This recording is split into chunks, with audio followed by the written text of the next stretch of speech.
কোথাও খোকা বাবু বা পাগলু বা রংবাজ করতে করতে হঠাৎই দেব চ্যালেঞ্জ নিবি না শালায় চলে গেল, এবং এইটা দরকার ছিল, এই দেবকে প্রয়োজন ছিল। কেননা ওই বলে না সুপারস্টার মাস অবতার ছাড়া সুপারস্টার হয় না, কেননা তোমাকে পাবলিকের কথা বলতে হবে তবেই তুমি সুপারস্টার, এবং সেটা জওয়ানে শাহরুখ খান করে দেখিয়েছে। পাবলিকের কথার বাইরে সুপারস্টারের জন্ম সম্ভব নয়, এবং এটাই বাস্তব, এবং এটা সাউথ ইন্ডিয়াতেও হয়, পৃথিবীর সমস্ত দেশে হয়, এবং আমাদের দেশেও হয়, এবং আমাদের বাংলায় হচ্ছিল না, কিন্তু আমাদের বাংলায় এবার হয়তো দেবের হাত ধরে শুরু হলো কথা বলা। আমরা অনেক সময় ভুলে যাই মিডিয়া বা সিনেমার সংজ্ঞাটা কি।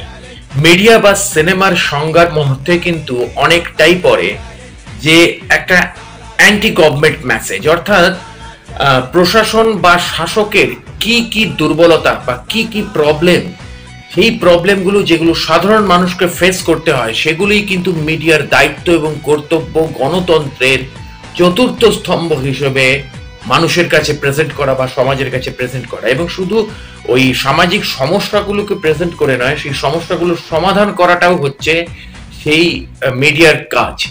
তো সেই কারণেই সুপ্রিম কোর্ট মিডিয়াকে, এবং মিডিয়া বলতে কিন্তু মিডিয়ার মধ্যে শুধুমাত্র নিউজ বা প্রিন্ট মিডিয়া পড়ে না, তার মধ্যে কিন্তু সিনেমাও একটা অন্যতম মিডিয়া।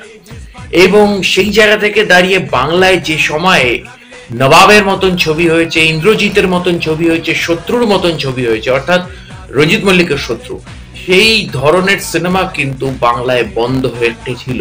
দেব আবার ফিরিয়ে আনলো প্রধানের মাধ্যমে, এবং প্রধান দেবের কিন্তু এখনো অব্দি রিয়েলিস্টিক বেস্ট পারফরমেন্স, এখনো অব্দি রিয়েলিস্টিক, মানে সামাজিক প্রেক্ষাপটে দাঁড়িয়ে দেব সামাজিক প্রেক্ষাপটে দাঁড়িয়ে এখনো অব্দি কিন্তু সেরকম সারা জাগানো ছবি করতে পারছিল না, কারণ হয়তো অনেক বাধ্যবাধকতা ছিল, হয়তো অনেক হাত পা বাঁধা ছিল। সেখান থেকে দাঁড়িয়ে দেব এমন একটা সেন্সিটিভ পয়েন্ট নিয়ে আলোচনা করলো যেটা আমাদের পশ্চিমবঙ্গে বরাবর খুব সেন্সিটিভ, এবং সেটা হচ্ছে পঞ্চায়েত ভোট।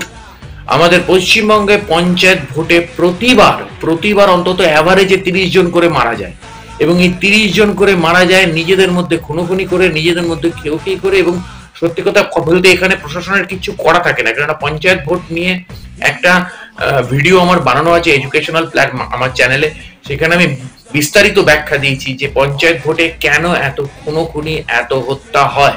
এর পেছনের কারণ অনেক সময় পারিবারিক আক্রোশও চলে আসে, অনেক সময় অতিরিক্ত লোভ চলে আসে। কেননা ধরুন দুই ভাই বিপরীত দুটো পার্টির মানে প্রার্থী হয়েছে, এইবার পঞ্চায়েতের এত টাকা আছে, সেই টাকা কে ভোগ করবে, মানে কার ঘরে ঢুকবে, এই নিয়ে কিন্তু এই দুই ভাইয়ের পারিবারিক অশান্তিও কিন্তু লেগে যায় সেখানে। তো এক্স্যাক্টলি দেব এই সেন্সিটিভ বিষয়টাকে এবার প্রধানের সাবজেক্টে নিয়ে এসছে, এবং সেখানে একজন পঞ্চায়েত প্রধান জটিলেশ্বরকেও রিপ্রেজেন্ট করা হচ্ছে যে কমিক ভিলেন। মানে এই যে ভিলেন, এই যে প্রধানের জটিলেশ্বরের যে ক্যারেক্টারটা, কোথাও পঞ্চায়েত ওয়েব সিরিজের রাজকুমার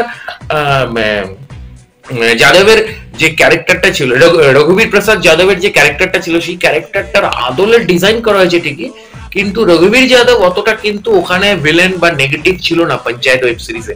সেখানে কিন্তু এখানে যেটা আমরা বলি না কমিক ভিলেন বা যাত্রায় একটা খুব সুন্দর, যাত্রা ইন্ডাস্ট্রিতে একটা খুব সুন্দর ওয়ার্ড চালু হয়েছে, সেটা হচ্ছে মিষ্টি ভিলেন। তো সেই মিষ্টি ভিলেন টাইপের একটা কমিক ভিলেন হিসেবে কিন্তু অনির্বাণকে প্রেজেন্ট করা হয়েছে এখানে, কিন্তু অবশ্যই সাবজেক্ট। এবং আরেকটা জিনিস আমরা খেয়াল করলাম প্রধানের ক্ষেত্রে, যে 3 ইডিয়টস এর যেরকম, বা 3 ইডিয়টস বা হ্যাপি নিউ ইয়ার, এইসব সিনেমাতে যেমন আমির খান বা শাহরুখ খান এরা যেমন শুধু নিজেরা পারফর্ম করেনি, নিজেদের থেকেও অন্যদেরকে দিয়ে পারফর্ম করিয়েছিল। তো এখানেও কিন্তু দেব নিজে পারফর্ম শুধু করলো না, দেব কিন্তু বাকিদের দিয়ে পারফর্ম করালো, মানে যেখানে বাঘা অভিনেতাগুলো রয়েছে, এবং যার মধ্যে সোহম নিজে রয়েছে, মানে আরেকজন হিরো যেখানে প্রেজেন্ট রয়েছে, সেখানে কিন্তু দেব শুধু নিজে কাজ করলো না, দেব কিন্তু এদের প্রত্যেককে দিয়ে অভিনয়টা করালো। তো এইটা দেবের মুনশিয়ান, এবং এটা দরকার ছিল, কারণ এবছর আমরা জওয়ান পেয়েছি, এবছর আমরা শাহরুখের জওয়ান পেয়েছি, এবং অবশ্যই তুলনামূলক শাহরুখের সাথে এখানে এই জওয়ানের সাবজেক্ট এবং প্রধানের সাবজেক্টের ক্ষেত্রে আলোচনা চলে আসবে, কারণ জওয়ানের সাবজেক্ট অনেক বড় সাবজেক্ট, কারণ জওয়ান একটা দেশকে রিপ্রেজেন্ট করছে, কিন্তু প্রধান আমাদের রিজিওনাল ছবি, সে কিন্তু শুধুমাত্র বাংলাকে রিপ্রেজেন্ট করছে। তবে এখানে অবশ্যই একটা খুব সুন্দর স্ক্রিপ্ট ডিজাইন করা হয়েছে, যেমন গ্রামের নাম রাখা হয়েছে Dharmapur. It's a very sensitive, কারণ ধর্মের রাজনীতি কিন্তু এখন চলছে চারিপাশে, এবং ধর্মের রাজনীতি উত্তরবঙ্গে চলছে, এবং উত্তরবঙ্গটা কাদের কন্ট্রোলে রয়েছে বাস্তবিক রাজনীতিতে সেটাও আমরা সকলে জানি। এবং কিন্তু তার মধ্যে পঞ্চায়েত কাদের সিস্টেমে রয়েছে, বা কোথায় কোন প্রশাসন রয়েছে, এবং কোথায় প্রশাসকরা কাজ করতে পারেন না, বা কোথাও হাত পা বাঁধা, সবাই তো সমান নয়, হাতের 5 আঙ্গুল সমান হয় না। তো এক্স্যাক্টলি সেই জায়গা থেকে দাঁড়িয়ে কিন্তু প্রধানের গল্প, এবং এটা ভালো লাগলো যে সামাজিক ইস্যুটাকে তুলে ধরা হলো। শুধুমাত্র সিনেমা সিনেমা সিনেমা করলে হয় না, বাস্তব ছাড়া সিনেমা হয় না, এবং সিনেমা ছাড়া বাস্তব হয় না। এটা আমি বারবার বলে থাকি এবং বারবার বলবো।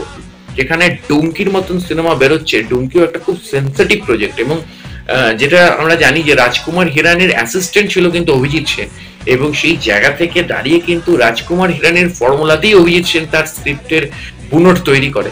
তো এবার সেই জায়গা থেকে দাঁড়িয়ে কিন্তু প্রধানের গল্পের বুনটটাও সেরকমই তৈরি করা হয়েছে। কিন্তু প্রধানের সাবজেক্ট চয়ন শুধুমাত্র ডিরেক্টর ভাবলেই তো হলো না,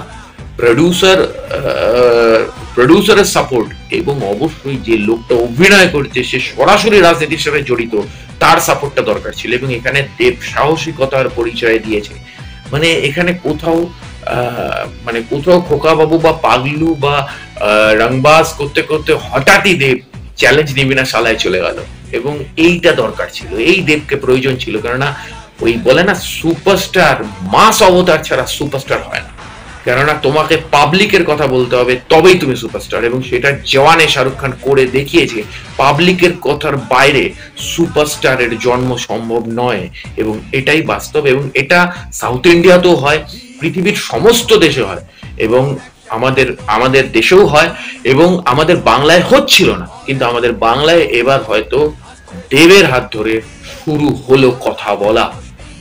অবশ্যই চোখ থাকবে দেবের আগামী প্রজেক্ট, এবং বাংলায় আর কেউ এই ধরনের প্রজেক্ট নিয়ে আসছে কিনা আগামী দিনে, এবং সেক্ষেত্রে কোনো কিছু ফেস করতে হয় কিনা সেদিকেও নজর থাকবে। অবশ্যই আমার চ্যানেলটি সাবস্ক্রাইব করে বেল আইকনের অল নোটিফিকেশনটি অন করে জুড়ে থাকুন, এবং আমার পেজটি ফলো করে জুড়ে থাকুন। দেখা হচ্ছে পরের ভিডিওতে। নমস্কার।